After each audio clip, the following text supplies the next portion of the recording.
Marc. I'm not going to try to pronounce your last name because I do not want to mispronounce it, so I apologize. We have Marc, the president and founder of Intellectual Property Securities Corporation. The floor is yours, sir. Thank you so much for being here today. Thank you so much.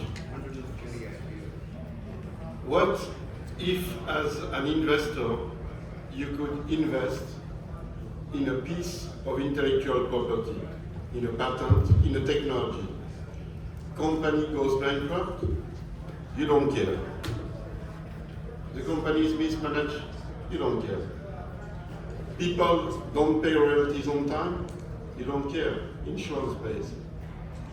So this is what intellectual property securities are about.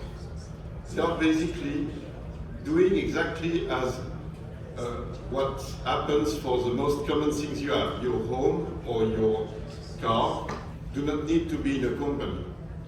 You have a title to your car, you have a title to your home. So what I have created now a long time ago, because it was in 1998 that this started, was a new way to securitize intellectual property. So when the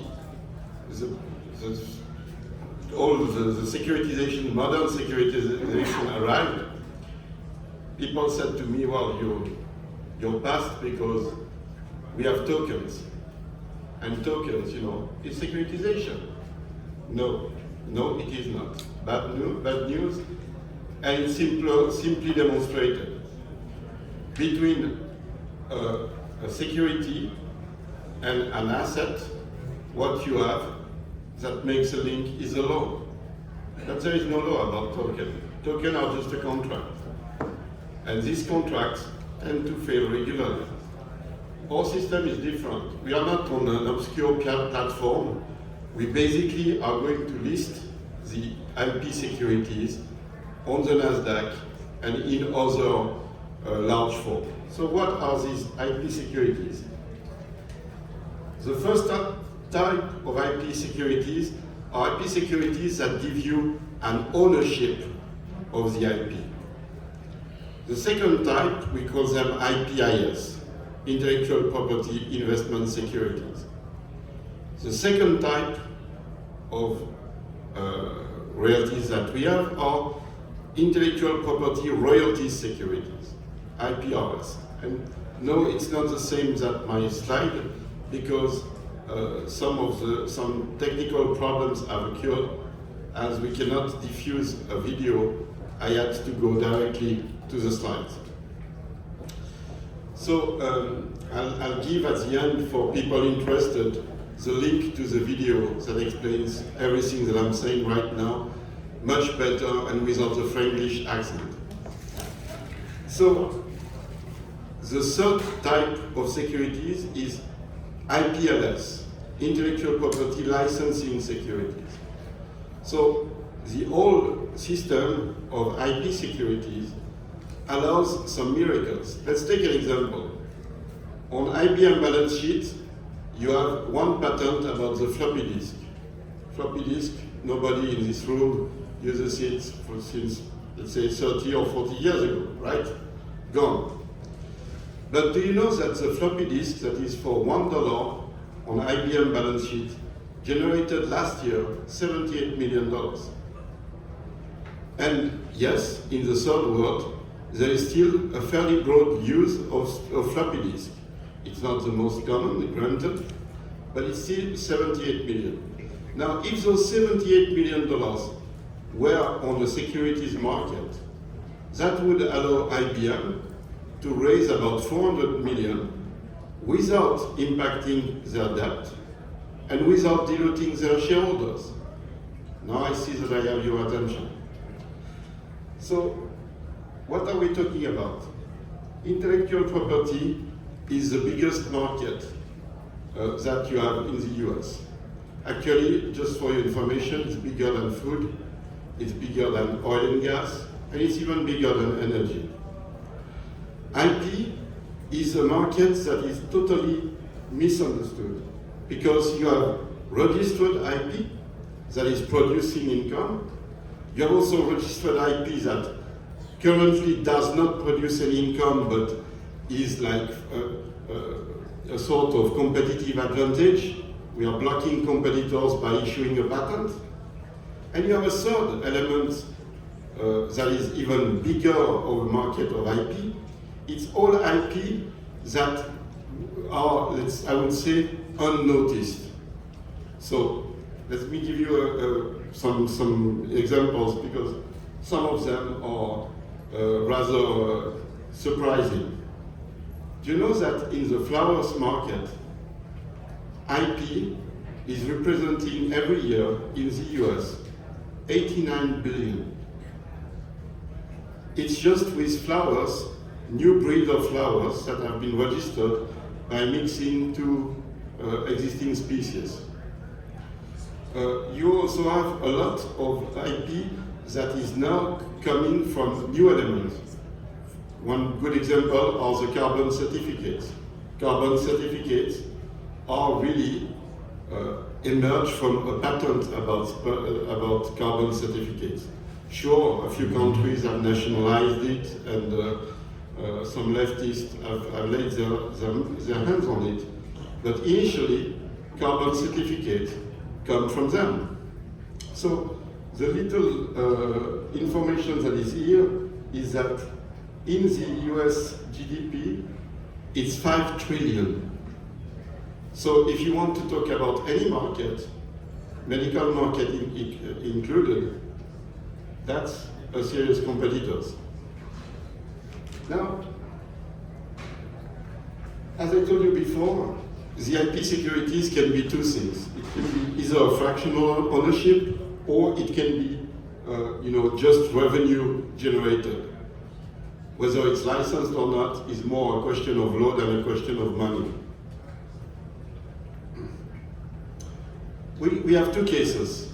We can either monetize existing IP, such as the example that I gave for IBM patent of the floppy disk, but we can also produce new IP. I was hearing some things very interesting before. A lot of people said, here is my company, and I come here and I issue a loan, a convertible note. Okay.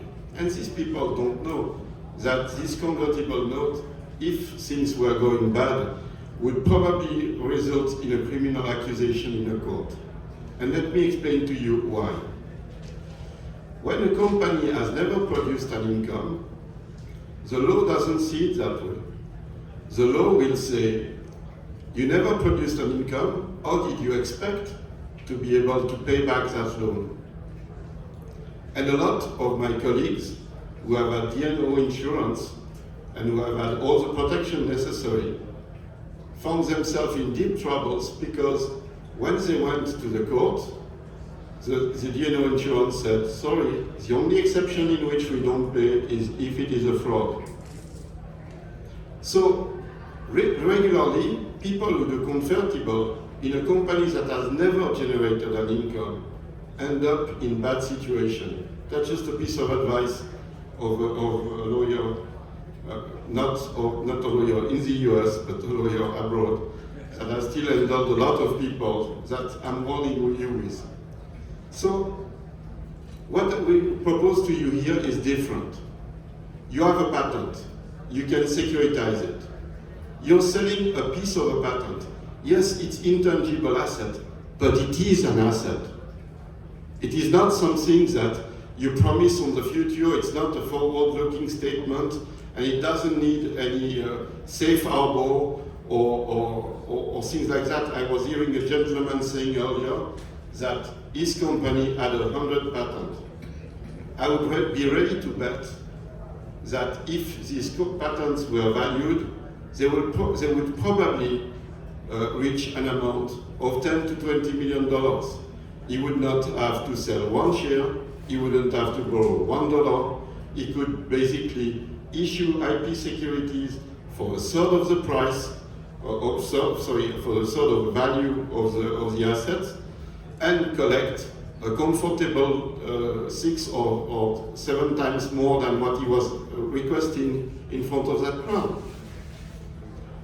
So We have just signed with IPSE 2 major deals. One with the production of a new movie called Crypto Kings, which will basically talk to you about the research for Mr. Satoshi Yamamoto and Mr.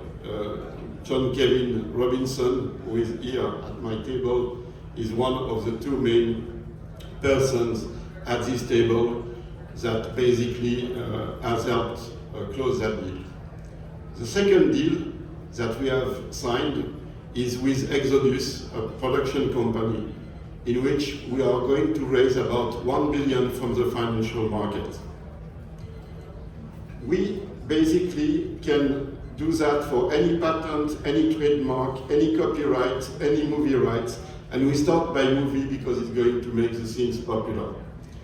I see that I'm running a little bit out of time, but it took 5 minutes more, so I hope to be able to take 2.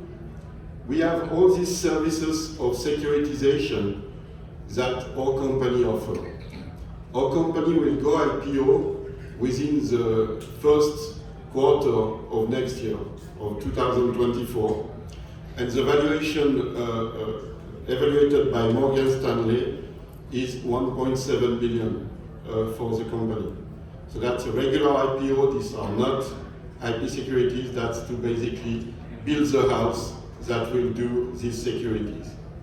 I thank you very much for your attention, and whoever is interested in having the full story and a better quality speaker can reach me after this speech, and I'll be glad to give them an IP address where they can listen to a presentation of the company without the Franglish accent. Thank you. Well, Marc, if we're done yet, we have questions. We have questions for you. What questions do we have?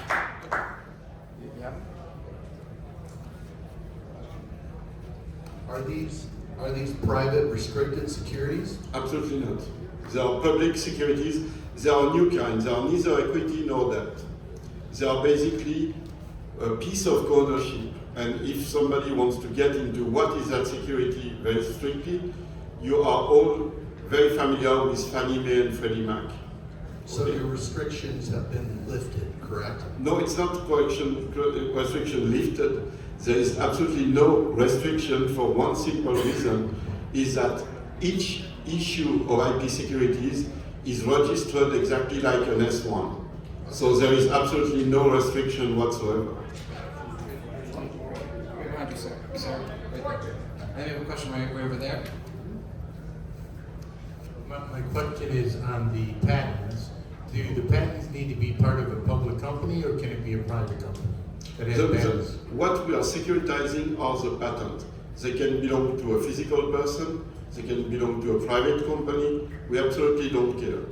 What we care about is the patent is valid, it has a minimum life that allows its amortization, because of course, if somebody, and we had the case, came to us 4 days before the expiry of the patent, there's nothing we can do, obviously. And is that income that they get from the patent taxable, or is there any taxation? Okay, so regarding the taxation, there are 2 things. What comes from the patent is taxable, but what is a great thing is that what you invest in IP securities is fully deductible, not against your expenses, but against your taxes. I think we heard you mention that if there was a potential problem, there was insurance. Is that correct? That's correct. We basically have organized a wrap of Lloyd's of London around each one of the issues. This system allows us basically to make sure that nobody gets hurt by a fraud or by anything of that kind. Earlier there was this mention about Bankman Fried and about a gentleman who was saying that because it was regulated here, this problem would not happen. That's absolutely not true. I think that the regulation helps prevent, but there is a very interesting small clips that you can see on YouTube. It's called The Three Lies Gang Tell. And it's a strange title I invented, but I invite you all to look at that clip because it shows that very often regulation results in retaliation and not in prevention of the fact.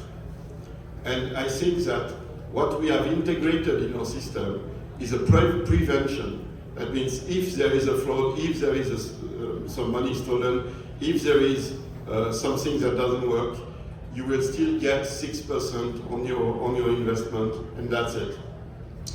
Great, Cliff, maybe one last question right back there. So, sorry, no question? So Cliff, you had the last question, then we gotta wrap it up for the next presenter. IPO is going to come out on NASDAQ? Yes, our IPO will be on NASDAQ, but it will also be a multiple listing because we want to list it. We would like to make a move that can, in these times, be misconstrued, but we would like to have several countries where it's listed. We would like to list it in the US, in Israel, in China, and in a few of the countries where the problems are, because we believe that if this world today has problems, whether economic or pollution or SDG, it's not by nationalism that we're going to solve them. They are global. Quickly, you said you get 6% back of your investment if something goes wrong. That's Yeah. insurance policy. Absolutely. So 94% is gone, you get 6% back. No, what I'm saying is that you get 106%. Excellent, everyone, round of applause. Please make sure you fill out the evaluation. Please use the scan.